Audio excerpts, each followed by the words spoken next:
Ciao a tutti e benvenuti in questo nuovo video. Oggi vediamo insieme come realizzare il sottogiacca che avete già intravisto nelle slide. Per questo modello mi sono ispirata ad un sottogiacca trovato per caso in un negozio di abbigliamento.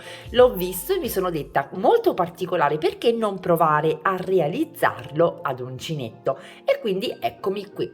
Prima di passare all'occorrente, al vero e proprio tutorial, vi invito a iscrivervi al canale qualora non l'aveste ancora fatto, ad attivare la campanella per non perdere nessuno dei miei video ed anche a lasciarmi un like. Vi invito inoltre come sempre a seguirmi su Instagram, mi trovate come Sayubi Handmade Lab, vi lascio il link in descrizione e nel primo commento utile.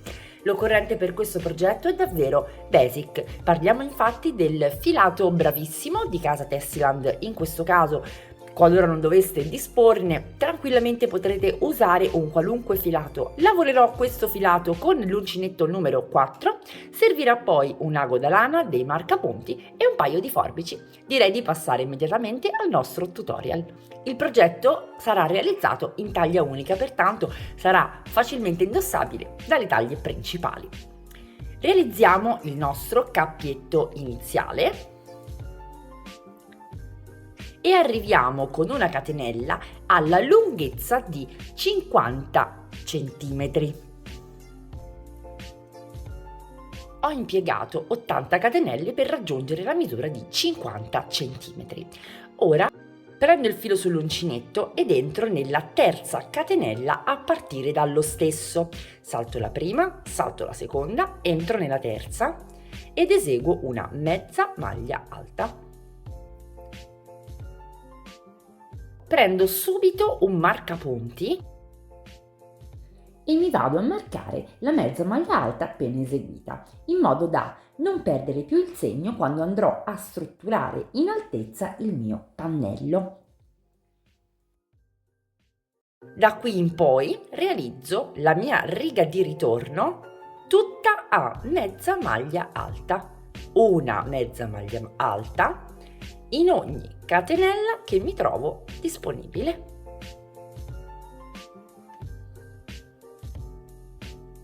Al termine della prima riga possiamo alzarci con 2 catenelle e voltare il lavoro, oppure, come vi ho già detto in altre situazioni, voltiamo il lavoro senza eseguire catenelle e andiamo a realizzare un punto basso sopra l'altro. La variante che però adotteremo in questo progetto sarà che non andremo a prendere tutto il punto per andare ad alzarci con il primo punto basso, ma andremo a prendere soltanto una costina, la costina retro. Eccola qui, la costina retro del primo punto che ci troviamo disponibile, ed eseguiamo su di essa un punto basso. Prendiamo come sempre invece la solina più lontana dall'uncinetto delle due e concludiamo con il secondo punto basso. In questo modo ci siamo alzate e siamo pronti a realizzare la nostra seconda riga. Naturalmente, come consiglio sempre, andiamoci a marcare il primo punto eseguito, perché rialzarsi con 2 catenelle equivale comunque alla prima mezza maglia alta. Quindi, che sia la seconda catenella o il secondo punto basso, andiamocelo a marcare. Possiamo ora procedere con un'altra riga di mezze maglie alte. In realtà l'intero progetto è strutturato in mezze maglie alte. In questo caso andranno tutte lavorate in costa retro. Prendiamo il filo sull'uncinetto, andiamo nel primo punto disponibile, prendiamo la costa retro ed eseguiamo una mezza maglia alta. Filo sull'uncinetto, punto successivo, costina retro ed eseguiamo un'altra mezza maglia alta. Così per tutta la riga. Mezze maglie alte in costa retro, una in ogni punto disponibile. Seconda riga terminata. Replichiamo o facciamo 2 catenelle oppure voltiamo il lavoro, ci inseriamo nella costa retro del primo punto utile ed eseguiamo un punto basso. Dopodiché andiamo nella seconda solina dall'uncinetto, secondo punto basso. Dobbiamo raggiungere con le nostre righe di andata e di ritorno un'altezza di 39 cm.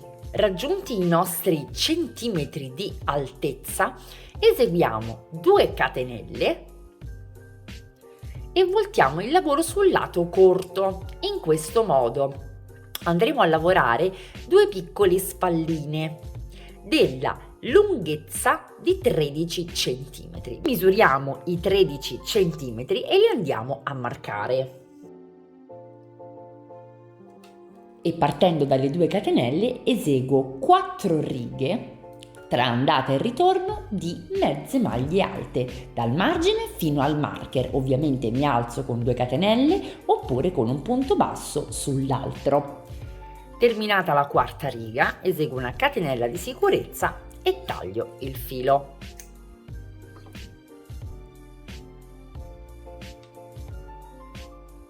Per eseguire la seconda bretellina, chiamiamola così, mi vado ad agganciare non all'estremità ultima, ma misurando sempre i miei 13 cm, entrando però nella parte interna, in modo da trovarmi al termine delle 4 righe da questo lato della lavorazione.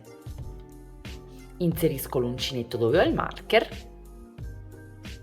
ancoro con una catenella, ne eseguo una seconda e inizio i miei punti fino alla fine. Mezze maglie alte, nel mio caso farò in modo che siano 21 così come è stato per l'altro lato, mi marco la seconda catenella e continuo la mia lavorazione. Anche in questo caso realizzerò 4 righe di andata e di ritorno. Arrivati al termine della seconda bretellina, eseguiamo una catenella e ce la marchiamo. Voltiamo il lavoro e andiamo a realizzare un giro perimetrale fino al bordo ultimo, lasciando scoperto tutto il collo, a punto basso, realizzando semplicemente una catenella nel punto che fa angolo.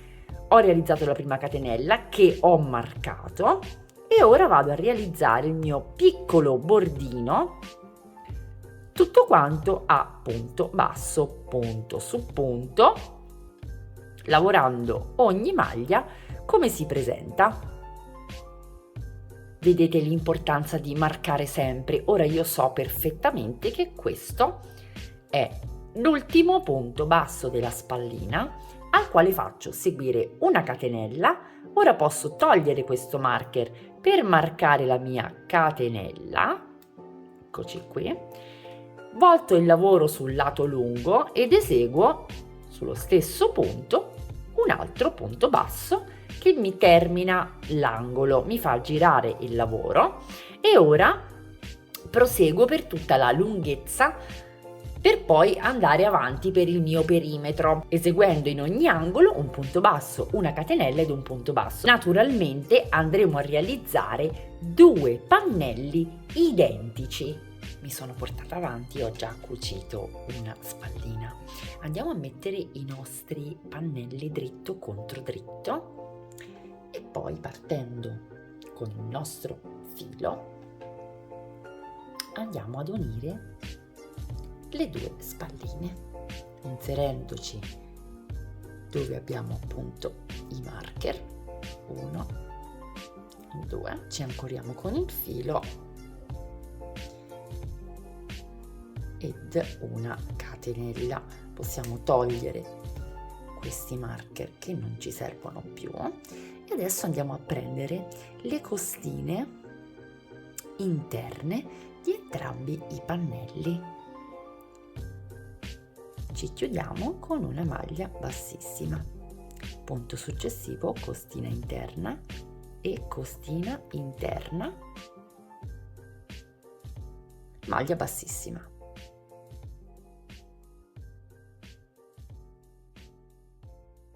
Continuiamo fino all'ultimo punto, catenella di sicurezza e tagliamo il filo. Ecco a che punto siamo arrivati. Abbiamo una sorta di gilet aperto ai lati e tale resterà, ma unito per le spalline. Ora ci occupiamo della realizzazione del collo e per farlo andiamo ad aprire il nostro progetto con il dritto verso di noi. Vedete che abbiamo un quadrato. Su questo quadrato andremo a montare il collo, lo andremo a strutturare pian pianino, quindi non realizzeremo un pezzo che poi andremo ad applicare, ma lo struttureremo direttamente sul modello. Ci andiamo ad inserire con il filo e l'uncinetto dove abbiamo il marker. Io ho tolto naturalmente i marker che non mi servivano più. Sulla giunzione di una spallina ovviamente verso l'interno perché ci stiamo andando ad occupare del collo. Incorporiamo il filato, ci ancoriamo con una catenella. A questo punto, in base all'altezza che noi vogliamo raggiungere del nostro collo, realizziamo un numero di catenelle. Il bello di questo punto, come avrete notato, è che non ha multiplo, quindi qualunque sia il numero di catenelle che vi occorre andrà sicuramente benissimo. Io ho deciso di realizzare un collo di circa 9 cm, quindi non un collo che andrà ripiegato su se stesso, ma un collo che stia tranquillamente in piedi da solo. Realizzo quindi tante catenelle quante me ne occorrono per arrivare a 9 cm. 14 sono le catenelle che mi sono servite. Da qui ne aggiungo altre 2, prendo il filo sull'uncinetto, rientro nella terza e realizzo la mia mezza maglia alta. Sto di fatto replicando il lavoro dall'inizio. Continuo scendendo a mezza maglia alta, realizzandone una in ogni catenella che mi trovo disponibile. Arrivati all'ultimo punto, andiamo a chiuderci con una maglia bassissima in uno dei punti che troviamo sempre ad interpretazione lungo il perimetro del collo. Quindi vedete, non andiamo a stringerci più di tanto perché vogliamo che il nostro collo sia della stessa fantasia e trama del corpo.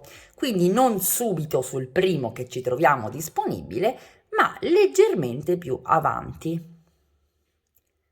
Eccoci qua.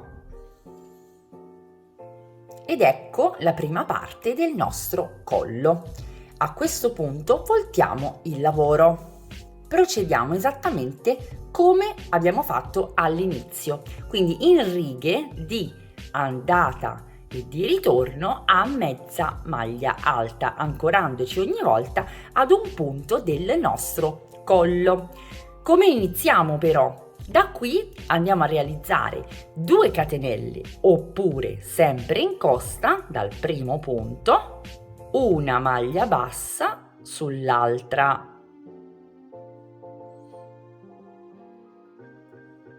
Ed ora, fino alla fine, realizziamo una mezza maglia alta in ogni punto disponibile.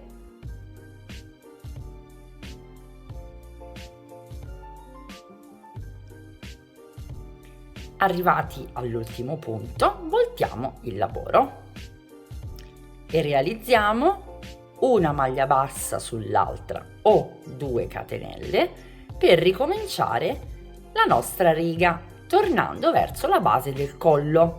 Anche qui andiamo a realizzare una mezza maglia alta in ogni punto disponibile. Eccoci alla fine della nostra riga. Torniamo a montare, quindi con una maglia bassissima ci andiamo ad ancorare al nostro collo in questo modo. Vedete? Adesso voltiamo il lavoro e ripetiamo l'operazione: 2 catenelle oppure una maglia bassa sull'altra,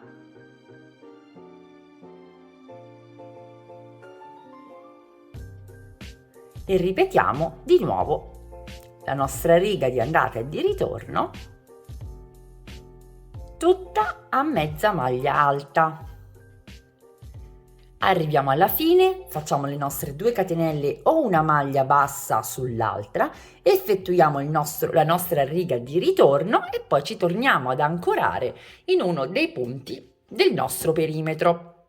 Questa è la sequenza che dovremo ripetere fino al termine di tutto il perimetro del nostro collo. Tra poco vi mostrerò come chiuderlo.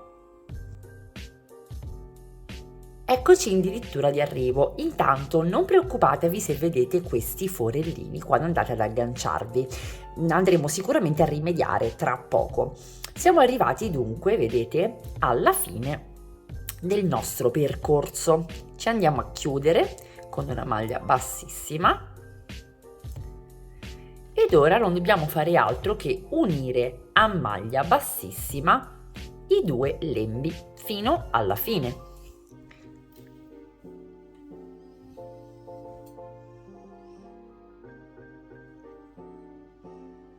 Facciamo una catenella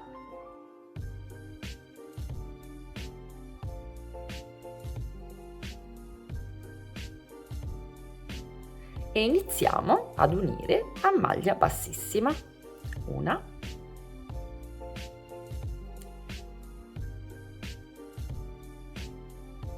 due, abbiamo da una parte le catenelle e dall'altra una costina del punto.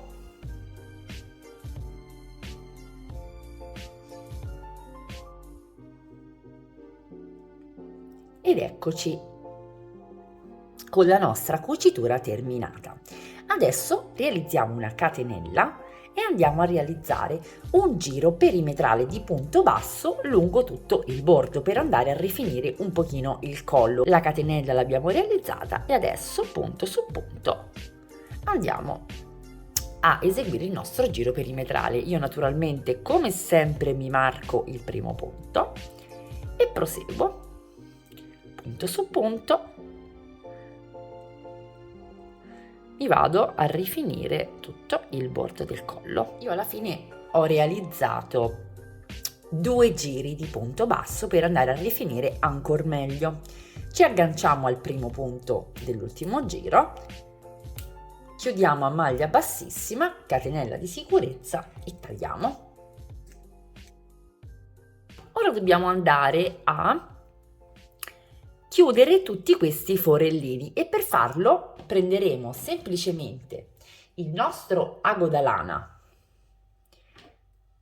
ed il filato di lavorazione e andremo a passare partendo da un punto qualsiasi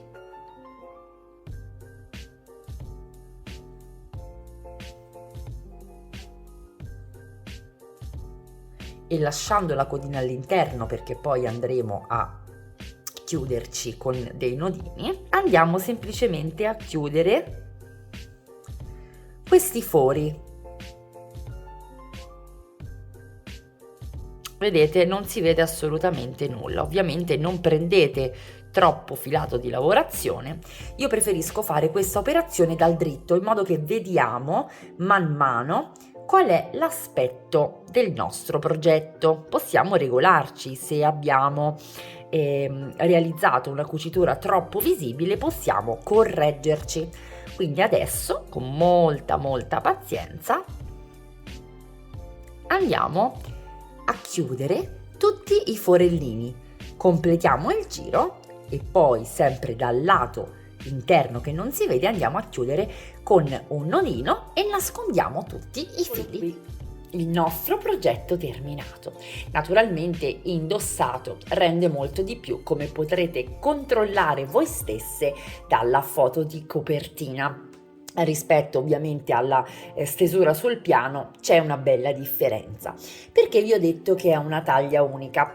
Perché questo è una sottogiacca scaldacuore. Non ci serve che vada a riempire tutta la nostra parte superiore, ma ci serve che scaldi appunto il cuore. quindi una dimensione più o meno standard potrebbe essere appunto una quarantina di centimetri per 50. Non ci interessa che sia particolarmente lungo, ovviamente qualora doveste essere particolarmente formose vi consiglio di andare a prendervi le misure e strutturarvi un pannello in base alle vostre misure, tenendo sempre presente che noi lavoriamo dal lato lungo del nostro capo.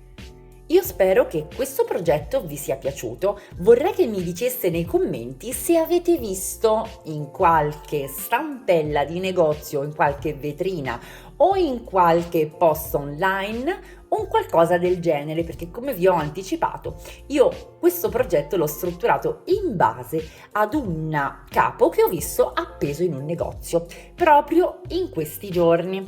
Fatemi sapere se avete capito di quale capo e di quale marchio sto parlando e vi rinnovo il mio invito a iscrivervi al canale qualora non lo aveste ancora fatto, ad attivare la campanella per non perdere nessuno dei miei video e anche a lasciarmi un like. Vi invito inoltre a seguirmi su Instagram, mi trovate come Sayobi Handmade Lab. Io vi auguro una fantastica settimana e vi do appuntamento al prossimo tutorial.